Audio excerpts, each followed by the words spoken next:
آج ہم کراچی کے دل میں پیش آنے والے ایک ایسے سانحے کی بات کر رہی ہیں جس نے پورے شہر کو ہلا کر رکھ دیا تھا۔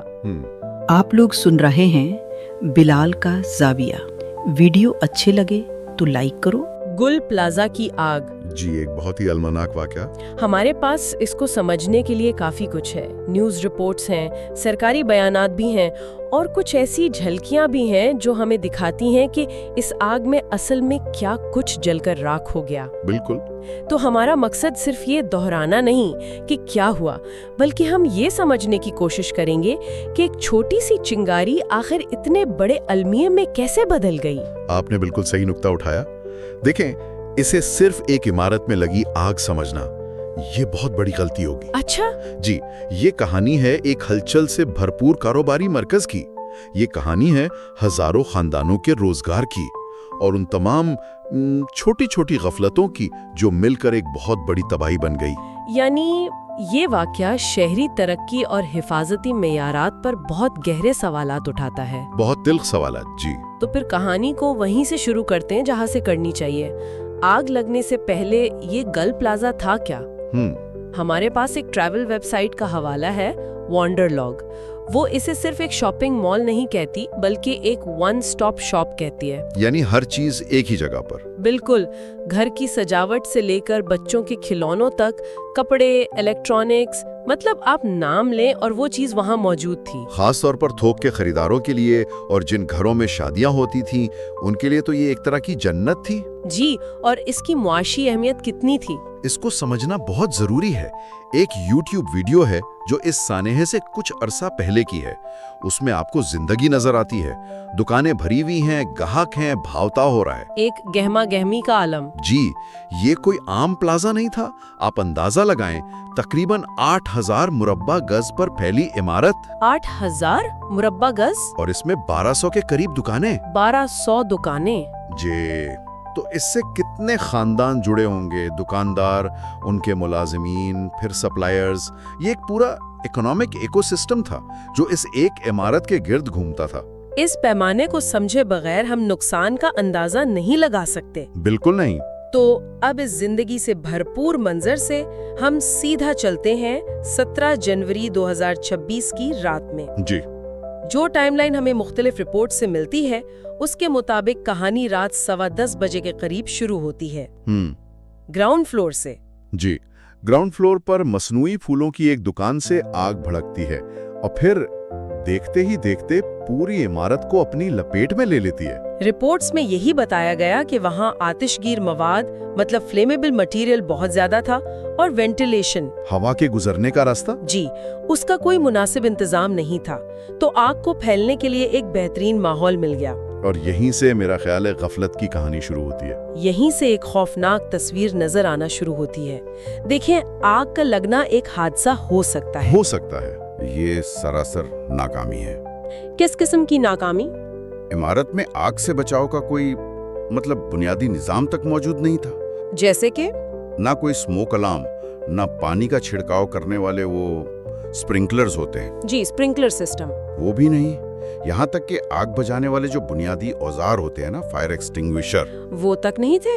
ایک فائر آفیسر کا بیان ہے کہ اگر صرف اس پہلی دکان میں ایک فائر ایکسٹنگوشر ہوتا تو شاید آگ وہیں بجھا دی جاتی۔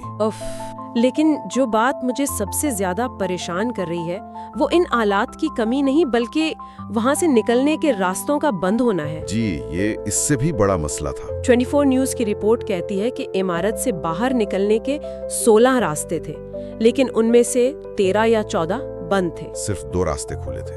یہ بات سمجھ سے باہر ہے۔ 16 میں سے 14 راستے بند کیوں تھے؟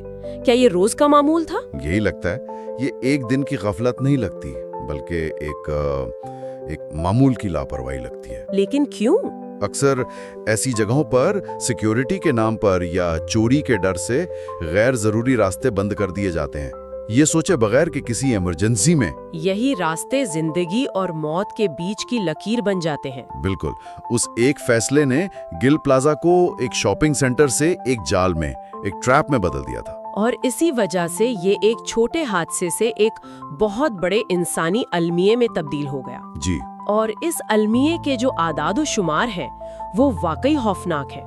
کم از کم 63 افراد جاں بحق ہوئے، جن میں ایک فائر فائٹر بھی شامل تھے، فرحان علی۔ جی، 36 سالہ فرحان علی جو امدادی کارروائیوں کے دوران عمارت کا حصہ گرنے سے شہید ہوئے، 20 سے زیادہ زخمی اور 85 لوگ لاپتہ رپورٹ ہوئے۔ اور یہ صرف نمبرز نہیں ہے نا، ہر نمبر کے پیچھے ایک خاندان ہے، ایک کہانی ہے۔ بالکل، لیکن جب ہم ان نمبرز کے پیچھے کی انسانی کہانیوں کو دیکھتے ہیں تو اس سانحے کی سنگینی اور بھی واضح ہو جاتی ہے۔ آپ اس کراکری والی دکان کی بات کر رہی ہیں؟ یہ سمجھائیں کہ یہ میزنین فلور کیا ہوتا ہے؟ یہ گراؤنڈ فلور اور پہلی منزل کے بیچ بنی ہوئی ایک چھوٹی اضافی منزل ہوتی ہے۔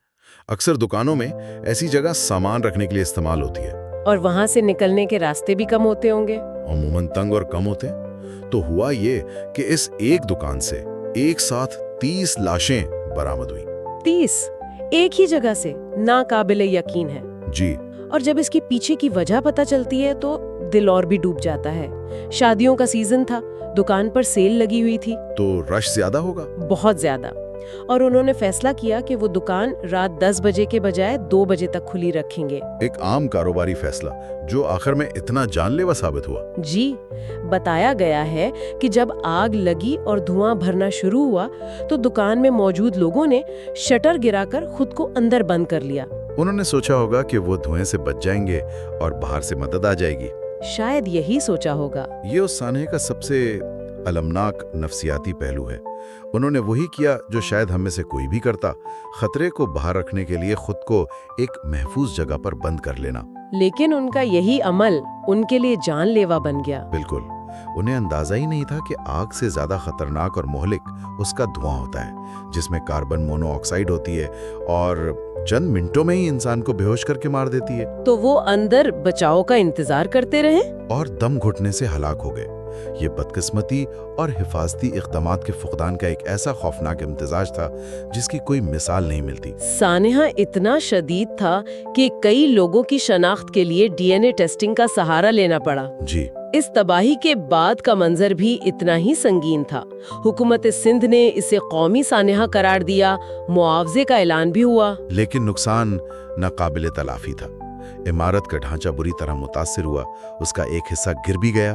اور اس کے ملبے نے ساتھ والی جو رمپا پلازا کی عمارت تھی اسے بھی غیر محفوظ بنا دیا۔ جی، اور دکانداروں کی ایسوسی ایشن کے مطابق صرف مالی نقصان کا اندازہ کم از کم 3 ارب روپے ہے۔ 3 ارب روپے!